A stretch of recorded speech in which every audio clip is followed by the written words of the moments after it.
Live from New Delhi, you're watching DD India News Hour, India's voice to the world. I'm Abhishek Mahajan. Coming up in the next hour. PM Modi chairs Cabinet Committee on Security meeting on West Asia conflict, assesses critical needs for common people, orders urgent steps to secure supplies and curb price risk, stresses on public information system to counter rumors. US President Donald Trump in his national address says will finish the job in Iran very fast with core strategic objectives nearing completion, stresses Iran will never be allowed to have nuclear weapons. Iran calls US demands of ceasefire on reopening of Strait of Hormuz irrational.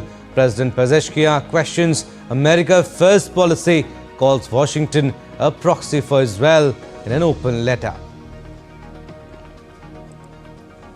Britain to hold a virtual meeting of about 35 countries on Thursday to assess all viable diplomatic and political measures to reopen the Strait of Hormuz.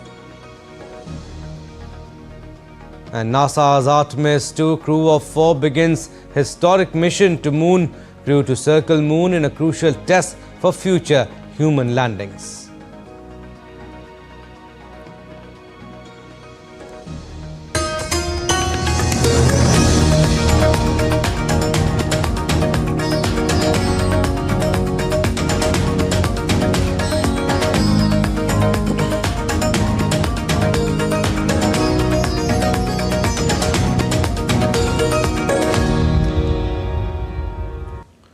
US President Donald Trump today addressed the nation on Iran war, asserting that US has scored swift, decisive, overwhelming victories in Iran with core strategic objectives nearing completion.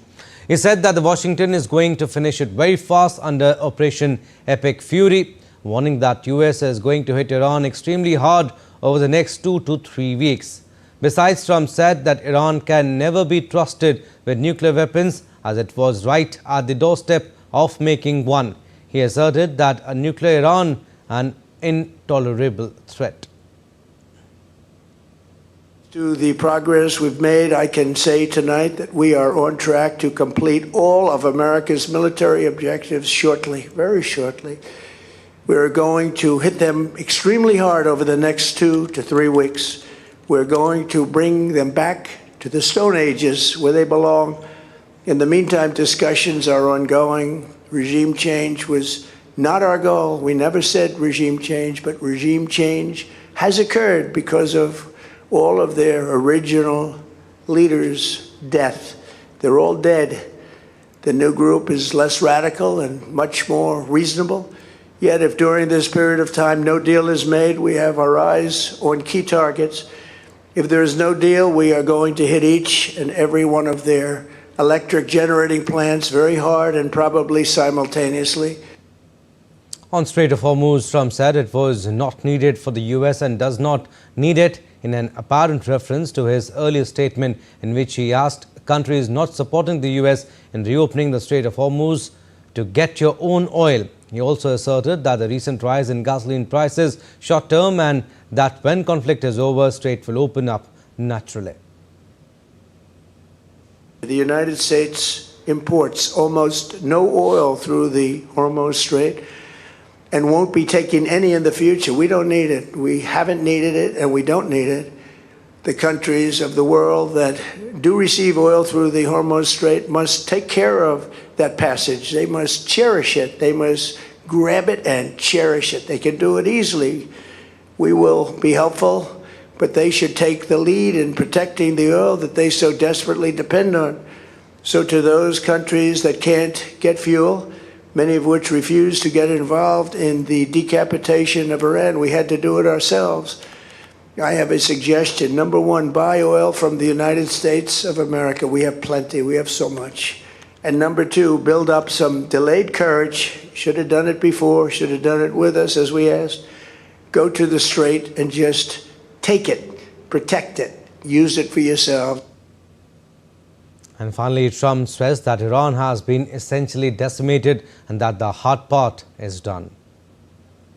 As I stated in my announcement of Operation Epic Fury, our objectives are very simple and clear. We are systematically dismantling the regime's ability to threaten America or project power outside of their borders.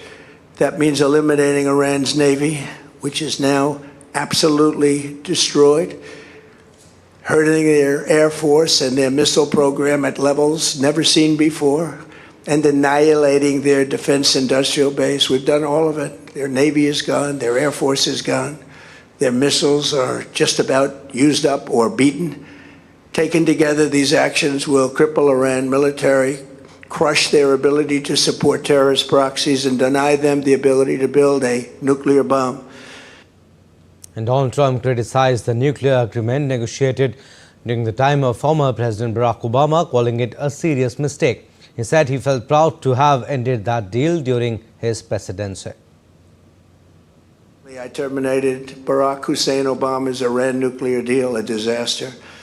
Obama gave them $1.7 billion in cash, green cash. Took it out of banks from Virginia, D.C., and Maryland, all the cash they had. He flew it by airplanes in an attempt to buy their respect and loyalty, but it didn't work. They laughed at our president and went on with their mission to have a nuclear bomb. His Iran deal would have led to a colossal arsenal of massive nuclear weapons for Iran, and they would have had them years ago, and they would have used them. It would have been a different world.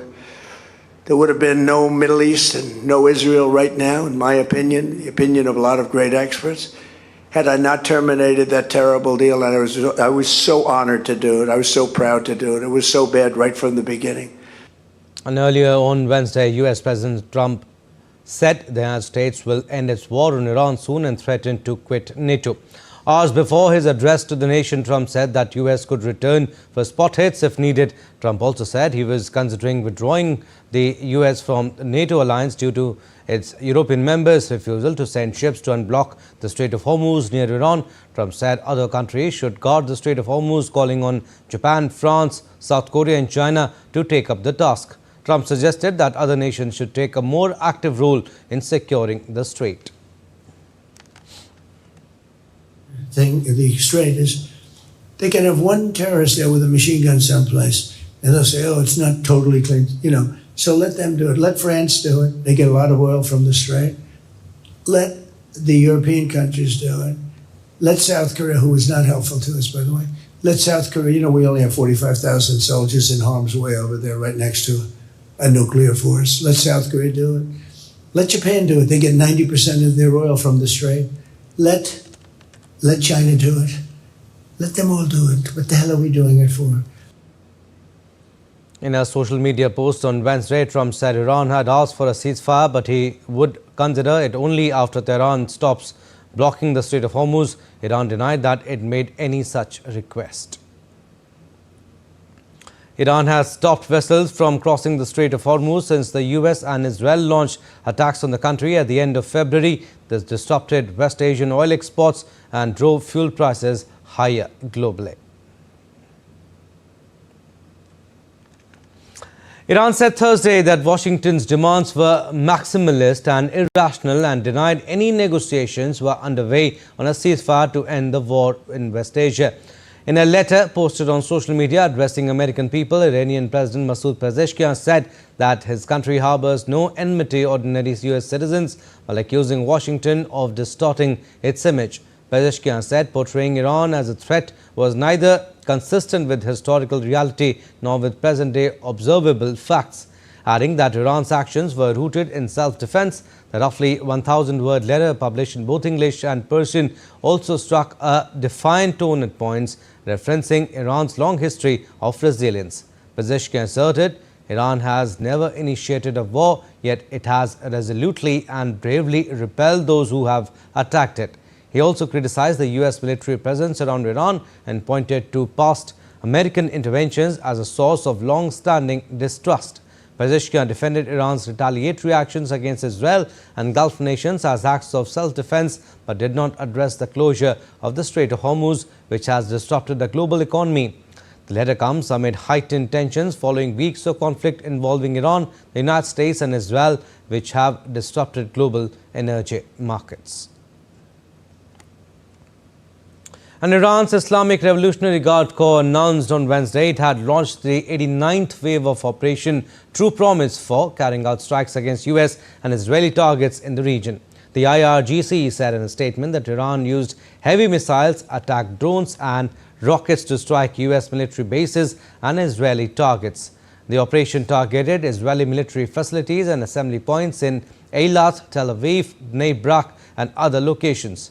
The IRGC also stated that it had hit a location in Bahrain housing 80 US troops, and Iranian ballistic missiles struck a US helicopter formation at a base in Kuwait, destroying one helicopter and damaging others. Shortly after the latest Iranian attack, the Israeli military said in a statement that the Air Force was carrying out strikes on dozens of targets across Tehran.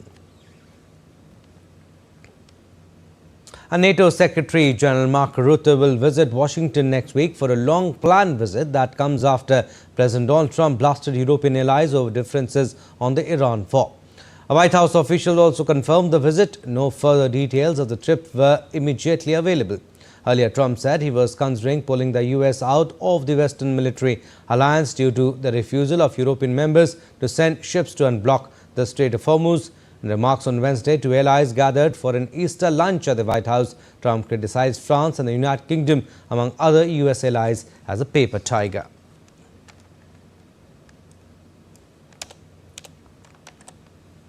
And Australian Prime Minister Anthony Albanese said on Thursday the original objectives of the war in Iran had been met. Speaking about nation's response to the West Asia crisis at the National Press Club, the Australian PM called for de-escalation, noting that US-Israeli attacks had degraded Iran's Air Force, Navy and military industrial base. He added that the original objective had been met and it was not clear what more remained to be achieved. Albanese's comments came as US President Donald Trump gave a highly anticipated speech laying out his view of the war, vowing 2 to 3 more weeks of extremely hard strikes against Iran. And Britain will on Thursday hold a virtual multi-nation meeting to discuss how to reopen the strategic Strait of Hormuz, which has been crippled by the West Asia war. British Prime Minister Keir Starmer announced on Wednesday that Foreign Secretary Yvette Cooper will host the discussions with representatives of about 35 countries. PM Starmer said the talks will focus on assessing all viable diplomatic and political measures that can be taken to restore freedom of navigation, guarantee the safety of trapped ships and seafarers, and resume the movement of vital commodities.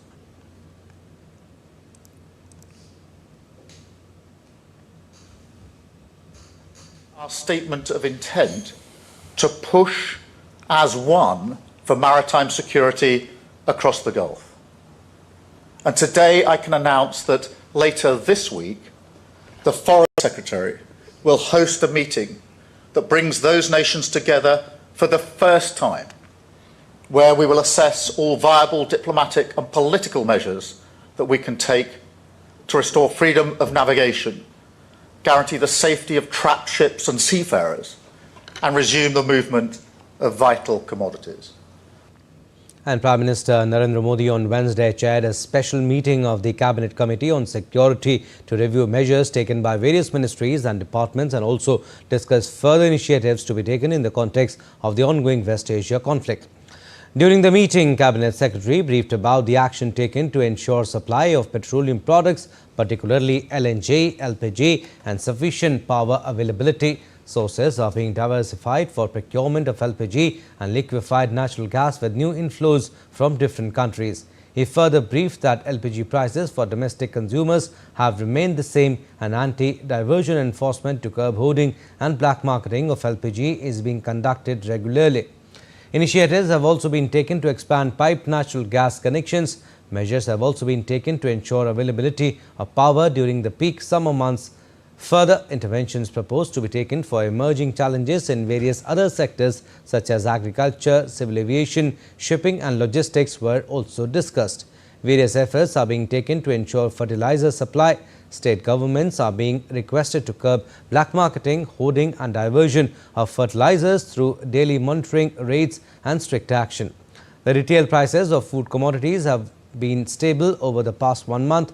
Control rooms have been set up for constant monitoring and interaction with states' duties on prices and enforcement of Essential Commodities Act. The prices of agricultural products, vegetables and fruits are also being monitored. Efforts to globally diversify our sources for energy, fertilizers and other supply chains and international initiatives for securing safe passage of vessels through the Strait of Hormuz and ongoing diplomatic efforts are being taken.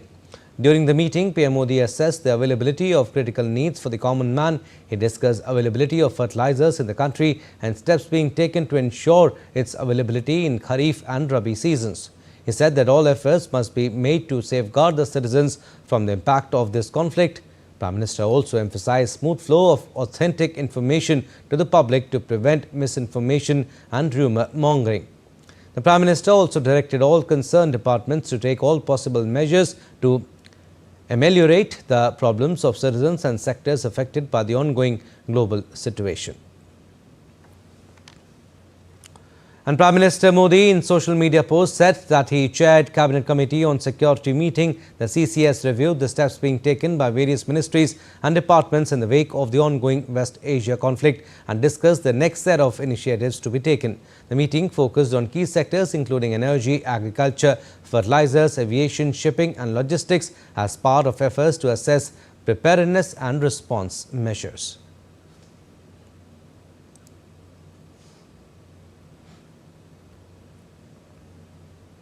So, Prime Minister Modi on Wednesday chaired a special meeting of the Cabinet Committee on Security to review measures taken by various ministries and departments and also discuss further initiatives to be taken in the context of the ongoing West Asia conflict.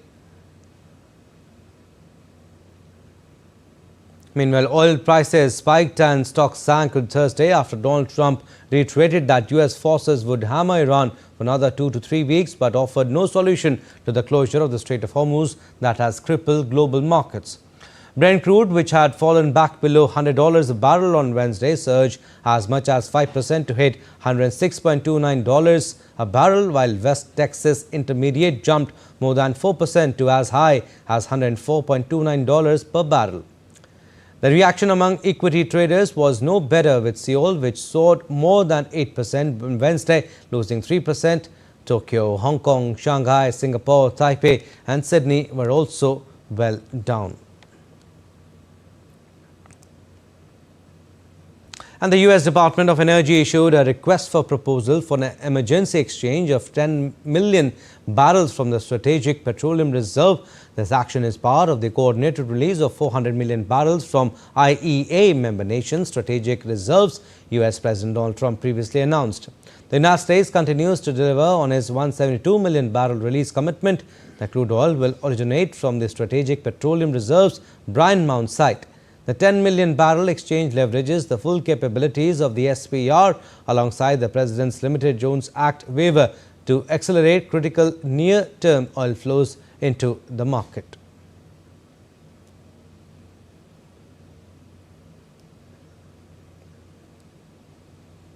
All right, still to come on this edition of DD India News Hour. One dead after a powerful 7.4 magnitude earthquake struck offshore eastern Indonesia. Cuba hails Russian fuel shipment as energy crisis bites. And 7-month-old girl installer fatally shot in Brooklyn.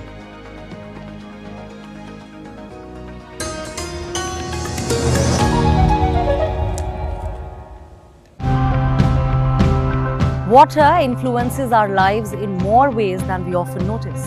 It shapes our cities, our communities, and even the childhoods of those growing up on its edge. That it's not an unlimited ocean available. There are limited resources in it, and we have to adapt to newer ways of fishing so that we survive and our next generation survives. Project Special is that everyone in the village got involved. They built dams and dug ponds. They also planted trees to help the soil store the little rainwater more effectively and for longer. Few visitors realize that this stretch of coastline is severely contaminated with toxic heavy metals. Hiking here can be harmful to your health. If you are able to ease the financial burdens associated with schooling, you have created an enormous opportunity for the most vulnerable children.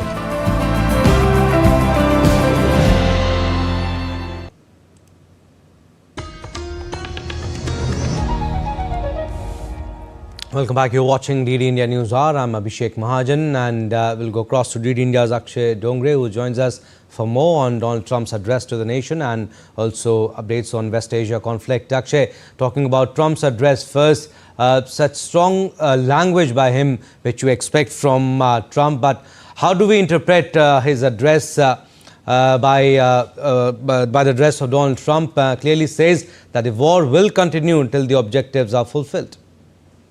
Well, Abhishek, the biggest problem in this conflict and in general, when it comes to communicating or interpreting what Donald Trump says, is the fact that you can't really trust what he says. You can't really exactly take his word for truth, because it has happened repeatedly that Donald Trump has made claims and then those claims have either they have been denied or Trump has done exactly the opposite. Because even before the start of the war, we have heard Donald Trump say that the negotiations are going well, everything is going well, and then suddenly the conflict begins. And now, even right now, we are seeing mounting pressure on Donald Trump, especially with the protests going on in the U.S. People calling for an end of this conflict. The global oil supplies are being impacted. NATO allies not joining in as far as helping him open the Strait of Hormuz. U.S. Army as well as the Israeli Army are totally, clueless in how to solve this crisis in the Strait of Hormuz that has erupted from this conflict, especially with and also with the repeated attacks on the U.S. bases. It remains quite complicated, and these kind of claims have been made from the very beginning. So you remember, even before the conflict started, the claim was made that the war will be ended within 2 weeks. Then it went on, and also the objectives of the conflict have been repeatedly changed. First, it was an entire regime change, as the US called it. They were hoping for an internal revolution after the death of Khamenei. That hasn't happened. Now, all sort of permutations and combinations are being applied in order to get a face saver from this conflict right now, it seems. And Donald Trump has come to, and the US and Israeli armies and forces have come to realization that it's not going to be such a quick war as they were hoping it to be. And it's going to be a war of attrition, and there is going to be a long-drawn war. And unless you have boots on the ground, you really are not going to achieve much when it comes to these claims and aspirations of a change in the regime of Iran. So this is the situation. But from today's address, if we take it to the face value, he's saying that the conflict will be ended within a few, let's say, weeks, but the operation will continue. So still no end in sight, it seems. The timeline that was given of about 4 weeks has already reached, but now we really have to see that how the further timeline is going to pan out. We also saw that with the anticipation of Donald Trump coming in and addressing the world, the markets around the world are rallied really. In the stock market here in India, we saw a sharp uptick, stocks going up, market sentiment going up, because everyone was hoping that some concrete announcement and some facts will be given. But again, similar old claims have been made that they are doing really well and will go out of the operation pretty soon. But it can all get derailed pretty easily with the kind of language that Donald Trump is repeatedly using, or putting his allies as well as some people who may be trying to bring about peace from Iran as well, by throwing them constantly under the bus. Talking about secret negotiations and diplomatic negotiation out in the public, it all can get derailed very soon. But Akshay, the Strait of Hormuz has in fact become a major flashpoint in this conflict. Trump appeared to suggest that opening up the Strait of Hormuz is no longer a US objective, and that other countries should do, clearly pointing out that at France, UK, China. Is the US stepping back from securing it, and what does that mean for global oil supply? Well, it means that they refuse to do anything about a fire that they started, because it was not France or UK or European allies that had started or initiated this conflict. It was the US and Israel. So the responsibility lies with the aggressor, when it comes to the global supplies and how they are getting impacted. So obviously it's a case of US stepping back from its responsibility now, but it remains to be seen that how other NATO allies are going to respond. Even in the NATO question, Abhishek, when Donald Trump says that the NATO allies did not come forth, but the fact is, NATO is a group that has been made to prevent, their allies from, by defending them if they are attacked, or if there is an aggression against their NATO ally. This was clearly a case of US and Israel going ahead with this conflict, launching a war without consulting the NATO allies. So really, there is no responsibility that lies with the NATO countries that they have to send their ships, because it was not, the conflict did not even start with their consent or their information to them. So that is an entire different thing that we are seeing. All right, Akshay, we'll leave it at that. Thank you for the updates on that story. Moving on, 4 astronauts blasted off aboard a massive NASA rocket on Wednesday on a long-anticipated journey around the moon, the first crewed lunar flyby in more than 50 years. Artemis II, launched from the Kennedy Space Center in Florida, marks the first crewed lunar mission in more than 5 decades since the Apollo era.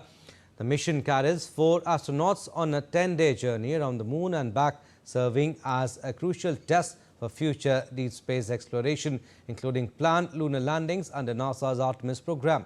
They will also test its manual piloting capabilities during docking simulations. If all goes well, they are expected to venture forth on Thursday on a loop around the moon, which is expected to take about 3 days. Artemis II is a key step towards establishing a sustained human presence on the moon, paving the way for future missions to Mars. And US President Trump congratulated the astronauts and NASA on the successful launch of Artemis II on Wednesday, praising the mission as historic. Trump called the 4 astronauts brave and wished them God's blessings on their journey. Let me begin by congratulating the team at NASA and our brave astronauts on the successful launch of Artemis II. It was quite something. It will be traveling further than any manned rocket has ever flown, and will very substantially pass the moon, go around it, and come back home from a distance that has never been done before. It's amazing.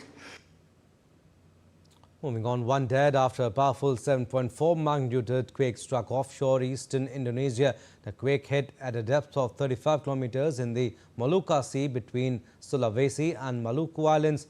The United States Geological Survey reported aftershocks of magnitude as high as 5, and Indonesia's meteorology agency BMKG reported tsunami waves in West Halmahera at 0.3 meter high and Bitung at 0.2 meter high. Authorities urged coastal communities to remain alert. However, the US tsunami warning system has now been lifted, the tsunami threat following the quake. Indonesia lies on the Pacific Ring of Fire, an area where Earth's tectonic plates meet. Because of this, the country often experiences earthquakes and volcanic activity. And Cuban President Miguel Diaz-Canel on Wednesday expressed gratitude to Russia, President Vladimir Putin and the crew of the tanker Anatoly Kolotkin for delivering around 700,000 barrels of crude oil, describing the move as a sign of strong friendship during difficult times. In a post on X, he reaffirmed Cuba's right to import fuel without external pressure as the Russian vessel began unloading at the Matanzas oil terminal. The shipment, Cuba's first major oil delivery in 3 months, arrives amid a worsening energy crisis following US fuel supply cuts under President Donald Trump. Approved for humanitarian reasons, the oil is expected to ease shortages gradually over several weeks. Now, a 7-month-old baby girl was shot and killed in broad daylight in Brooklyn in what police suspect was gang-related gunfire. The shooting occurred on a street. As gunfire erupted, the baby's parents ran into a nearby store for safety, only to discover their daughter had been struck and was bleeding inside her stroller. One suspect, believed to be the shooter, has been taken into custody while another remains escaped. Officials condemned the violence, calling the killing a tragic reminder of the continued threat of gun crime, even as overall shooting incidents in New York City have declined. All right, still to come on this edition of DD India News Hour. Russian First Deputy Prime Minister Denis Manturov visits India, focused on bolstering bilateral trade, economic and defence ties. Last day of second phase of budget session of India's Parliament today.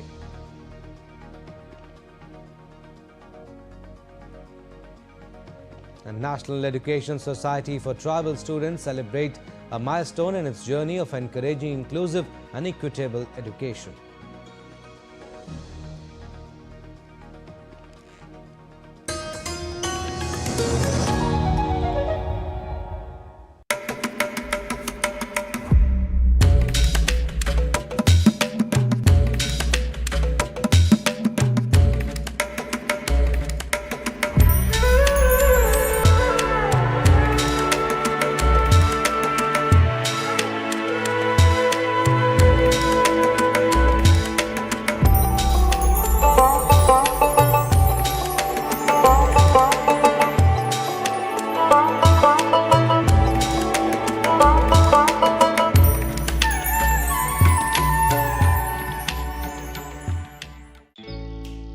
Jharkhand will mesmerize you with majestic nature, rich heritage and colorful culture. Johar. Johar. It fits perfectly. Thank you. Full workout हो गया. Ready?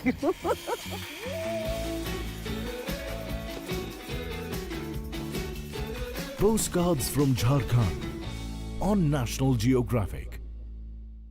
Can the US launch a bombing campaign against Iran? The Philippines vessel suffered structural damage. The saga of child sexual abuse is the United States China's debt trap strategy. Truth is stranger than fiction. But sometimes hard to uncover.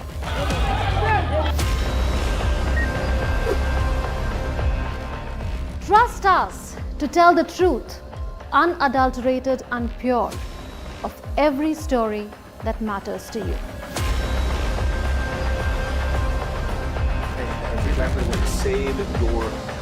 You read between the lines, cut the clutter, and connect the dots to get you the full picture. Watch Connecting the Dots at these times with me, only on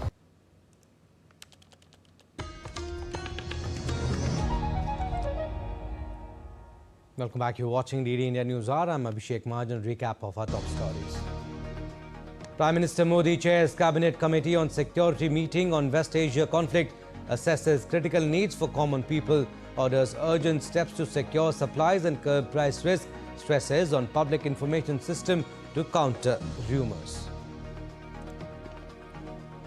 US President Donald Trump in his national address says we'll finish the job in Iran very fast with core strategic objectives nearing completion, stresses Iran will never be allowed to have nuclear weapons. Iran calls US demands of ceasefire on reopening of Strait of Hormuz irrational. President Pezeshkian questions America's first policy, calls Washington a proxy for Israel in an open letter. Britain to hold a virtual meeting of about 35 countries on Thursday to assess all viable diplomatic and political measures to reopen the strategic Strait of Hormuz. And NASA's Artemis II crew of 4 begins historic mission to Moon. Crew to circle Moon in a crucial test for future human landings.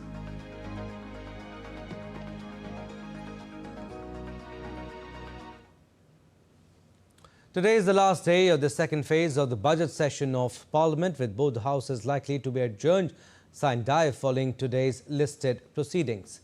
In the Rajya Sabha, or upper house of the Parliament, the Andhra Pradesh Reorganisation Amendment Bill 2026 will be discussed and passed in the House.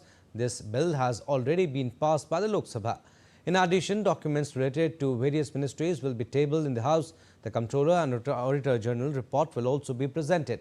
Besides, ministers will make statements on areas such as education, women and child development, sports and housing. On the other hand, the Lok Sabha will begin with the question hour and later the Central Armed Police Forces General Administration Amendment Bill 2025 will be introduced for discussion and passage. This bill has already been passed by the Lok Sabha. And Russian First Deputy Prime Minister Denis Manturov is visiting India from today. During his two-day visit, Manturov will hold high-level meetings focused on bolstering bilateral trade, economic and defence ties. He is scheduled to meet External Affairs Minister Dr. S. Jaishankar, Finance Minister Nirmala Sitharaman and NSA Chief Ajit Doval. On Monday, External Affairs Minister met Russian Deputy Foreign Minister Andrei Rudenko. Two leaders discussed about further advancement of wide-ranging cooperation and also talked about regional and global developments. India and Russia also held Foreign Office consultations on Monday where they reviewed their special and privileged strategic partnership and discussed bilateral, regional and global issues of mutual interest. Foreign Secretary Vikram Misri and Rudenko co-chaired the Foreign Office consultations. And India has dispatched a consignment of 1,000 metric tons of rice to Burkina Faso. The initiative forms part of India's humanitarian assistance efforts aimed at bolstering food security for vulnerable communities and internally displaced persons in West African nation. The move also highlights India's role as a dependable development partner to countries in the global south and reinforces its ongoing commitment to humanitarian assistance and disaster relief. In Nepal, Justice Sapna Pradhan Malla has assumed office of acting Chief Justice of the Supreme Court from Wednesday, becoming the second woman in the country's history to helm the country's highest judiciary institution. Malla follows Justice Sushila Karke, former Prime Minister in the interim government after the youth-led protest, who was the first woman to serve as Chief Justice of Nepal.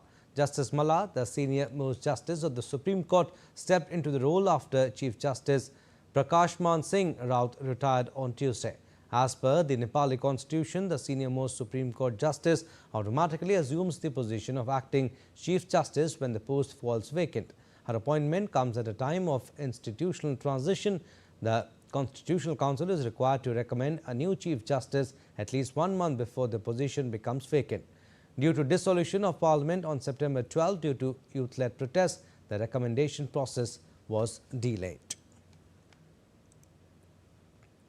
And the National Education Society for Tribal Students celebrates a milestone in its journey of empowering young minds across the country. Here's a report. The National Education Society for Tribal Students celebrated its 8th Foundation Day at New Delhi. Tribal Affairs Minister Jewel Oram attended as the chief guest and reaffirmed the government's commitment to empowering tribal students through quality education. Several dignitaries, including Minister of States for Tribal Affairs Durgadas UK, Faggan Singh Kulaste, Chairman Parliamentary Committee for Welfare of Scheduled Castes and Scheduled Tribes, and Ranjana Chopra, Secretary Ministry of Tribal Affairs, were present on the occasion. 8 साल complete हो रहा है national education society for tribal का Eklavya model residential school का ये अच्छा चल रहा है और मेरा ख्याल से और कुछ दिन के बाद हम लोग अच्छा रिजल्ट देंगे और ये बहुत ही एक अच्छा स्कीम है। ये एक टर्निंग पॉइंट भी है, जनजाति लोगों का एक टर्निंग पॉइंट है।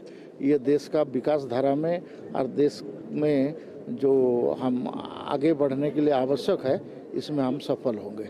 आज के इस 8वें स्थापना दिवस के अवसर पर मैं सभी एमआरएस परिवार को और माननीय प्रधानमंत्री जी को और सभी हमारे जनजाति मंत्रालय के सभी अधिकारी और कर्मचारियों को खूब सारी शुभकामनाएं देता हूं। मैं स्वर्गीय अटल बिहारी वाजपेयी जी को भी प्रणाम और पुष्पांजलि अर्पित करता हूं कि उनकी प्रेरणा से ये एमआरएस विद्यालयों की शुभारंभना हुई थी और आज पूरे देश में 1 लाख से अधिक हमारे बच्चे राष्ट्र सेवा में वे तत्पर हो रहे हैं।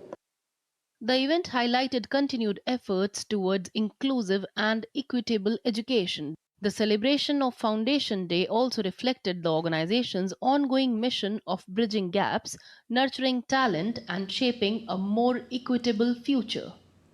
Kriti Vadhera's report for DD India. And manuscripts of the Ramayana and Mahabharata epics in French Institute. Yes, you heard it right. The French Institute of Pondicherry has around 10,000 of them, and not only that, these manuscripts are being preserved and digitized. Puducherry was once a French colony by the name Pondicherry. DD India correspondent Vishal Barastu brings you this exclusive report.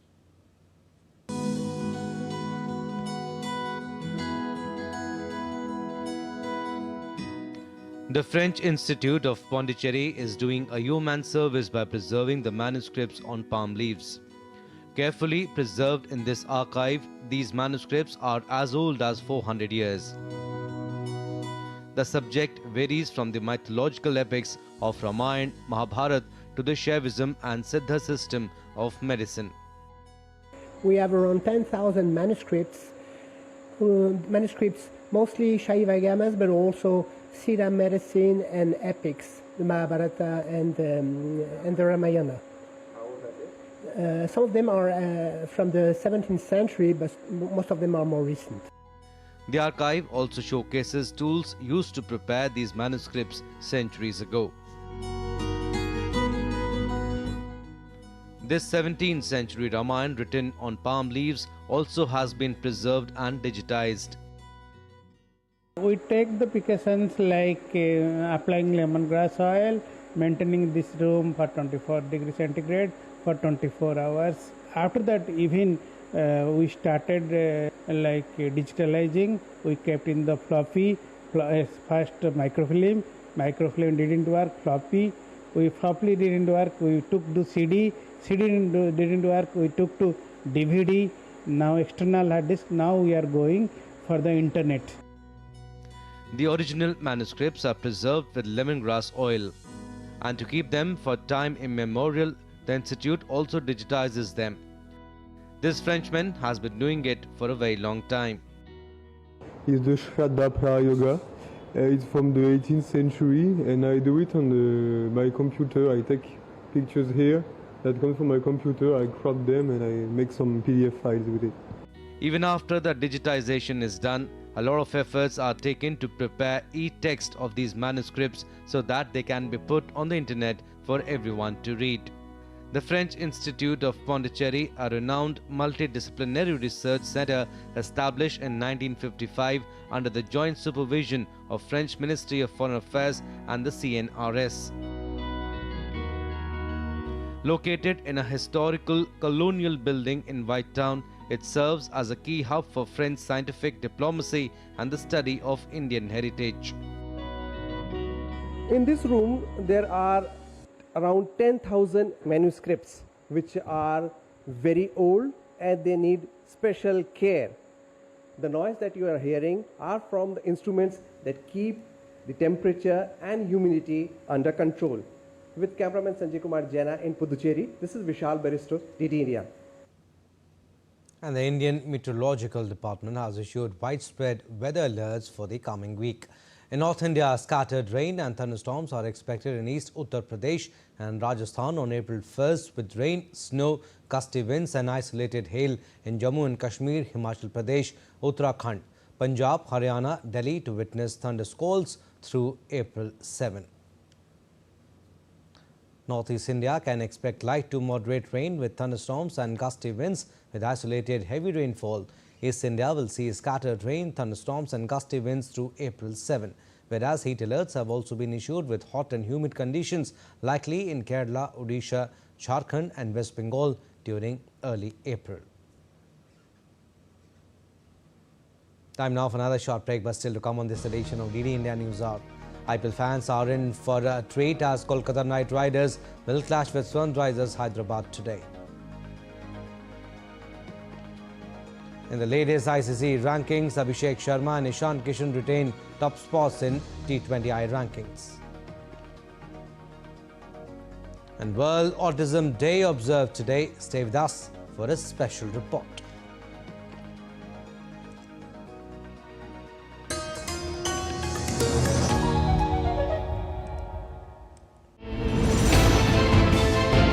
Geopolitics and trade deals. Economic challenges amid development. Hard work and the path to prosperity. It's the economy, always. Between walkers, money is what money does and says. Supply creates its own demand. Between the bulls pulls and bears tears. When supply chains globalization and India rises to the podium. We'll get you centered with the economic brief at 8 p.m. every Thursday on DD India. Jharkhand will mesmerize you with majestic nature, rich heritage and colorful culture. Hello. Johar. It fits perfectly. Thank you. Full workout हो गया. Ready?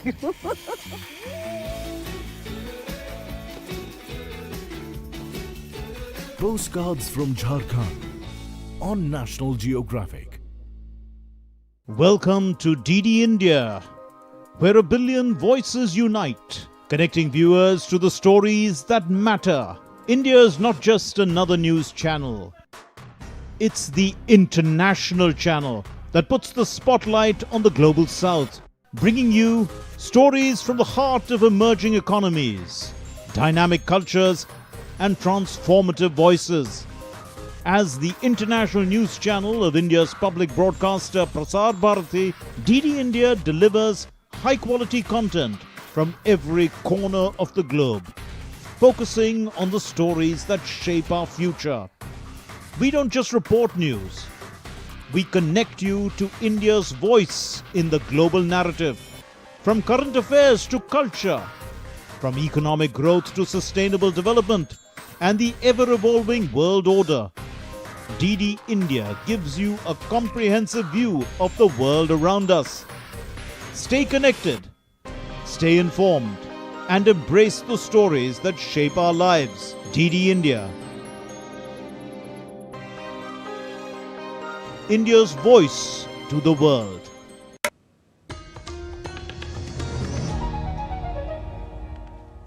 Welcome back. You're watching DD India News Hour. I'm Abhishek Mahajan. Sports updates now. We'll start with cricket. In Indian Premier League, Kolkata Knight Riders will take on Sunrisers Hyderabad at the Eden Gardens on Thursday. KKR will be desperate for their spinners to rediscover form in an IPL 2026 match involving two batting-heavy sides. This fixture also marks the start of a crucial home stretch for the three-time champions, who will play 3 matches in 7 days and another on April 19 before the Kolkata leg pauses for nearly a month due to upcoming assembly polls. Sunrisers Hyderabad come into the fixture after going down by 4 wickets against defending champions RCB in the tournament opener. In that fixture, captain Ishan Kishan played a superb knock of 80, but other SRH batters failed to make significant contributions with the bat. And swashbuckling India batters Abhishek Sharma and Ishan Kishan have retained the top 2 spots in the latest ICC T20I player rankings. Abhishek leads the chart with 875 rating points, narrowly ahead of Kishan, who sits on 871. India's strong presence in the top 10 was further underlined by Tilak Verma in 6th place and T20I captain Surya Kumar Yadav in 7th. The biggest gains, however, came from South Africa's emerging talent corner Esther Husen, who surged from outside the top 100 to 39th after an impressive debut series against New Zealand. Connor amassed 200 runs across 5 matches, double the tally of any other batter in the series as South Africa edged a 3-2 victory. And the Board of Control for Cricket in India announced the senior men's schedule for an away 3-match T20I series against Zimbabwe in July. The Indian cricket team are scheduled to play 3 T20Is at the Harare Sports Club. The first T20I will be played on July 23rd. BCCI also confirmed that Zimbabwe are scheduled to travel to India for a 3-match ODI series in January 2027. The 3 ODIs will be played at Kolkata, Hyderabad and Mumbai respectively. However, the dates are yet to be announced. And anxiety, sensory sensitivities and social confusion may not be obvious to others, but for some, these parameters indicate neurodevelopmental differences in a child. Autism spectrum disorder has evolved from a misunderstood, narrowly defined childhood condition to a recognized neurodevelopmental spectrum with significant lifelong implications. World Autism Day is observed every year on 2nd April with an aim to raise global awareness, foster acceptance and support individuals with autism. Preeti Kaur gets us more.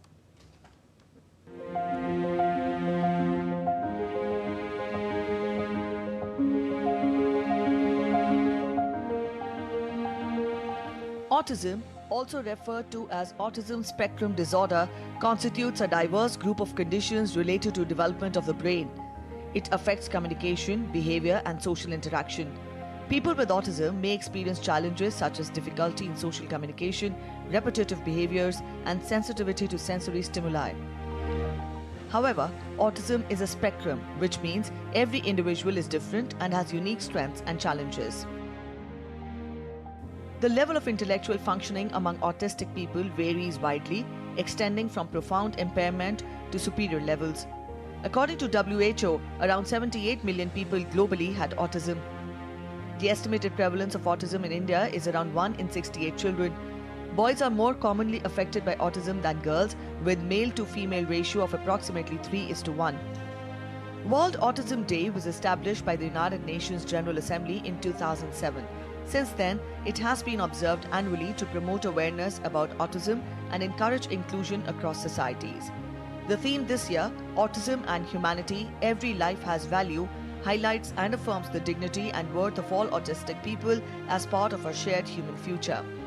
A large number of autistic people have exceptional skills in certain areas such as memory, mathematics, music, or art. Autism is not a disease and does not have a cure, but it needs to be met with understanding, support, and acceptance.